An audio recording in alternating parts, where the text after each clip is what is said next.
ISLന്റെ പുതിയ സീസണിനായുള്ള ആദ്യഘട്ട പ്രീ സീസണിനു വേണ്ടി തായ്ലാന്റിലെത്തിയ ബ്ലാസ്റ്റേഴ്സിന്റെ പ്രീ സീസൺ സ്ക്വാഡ് പ്രഖ്യാപിച്ചു കഴിഞ്ഞു. സ്ക്വാഡിലെ ഏകദേശ താരങ്ങളും എത്തിയെങ്കിലും ബാക്കി കുറച്ച് താരങ്ങൾ ഈ ആഴ്ച അവസാനത്തോടെയായിരിക്കും ക്യാമ്പിനൊപ്പം ചേരുക. പരിക്കുമാറിയ പെപ്രയും ഐബാനും ടീമിനൊപ്പം ചേർന്നിട്ടുണ്ട്. കൂടാതെ പുതുമുഖങ്ങളായ goalkeepers Somkumar, Nora Fernandes, winger Lalthanmawia, നോഹ്സദോവിയും ടീമിനൊപ്പം ഉണ്ട്. അതുപോലെ ലോൺ കഴിഞ്ഞു വന്ന സഹീഫ്, അജിസൽ, ബികാസ് സിംഗ് എന്നീ താരങ്ങളും ടീമിന്റെ ഭാഗമായേക്കും.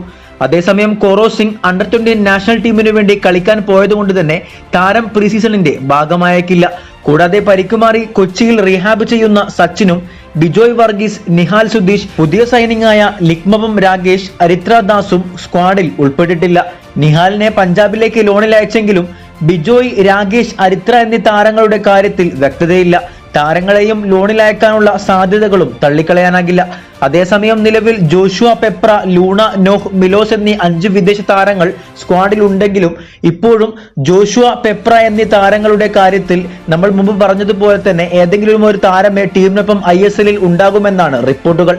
2 താരങ്ങളും ടീമിനൊപ്പം ഉണ്ടാകാനുള്ള സാധ്യതകൾ വളരെ കുറവാണ്. മിക്കവാറും പ്രീ സീസൺ കഴിയും മുന്നേ ബ്ലാസ്റ്റേഴ്സ് താരങ്ങളുടെ കാര്യത്തിൽ തീരുമാനം എടുത്തേക്കും.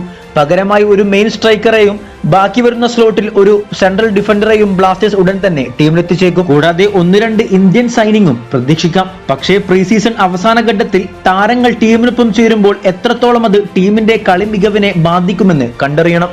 വീഡിയോ അവസാനിക്കുന്നു. കൂടുതൽ കേരള ബ്ലാസ്റ്റേഴ്സ് ISL വാർത്തകളുമായി അടുത്ത വീഡിയോയിൽ കാണാം.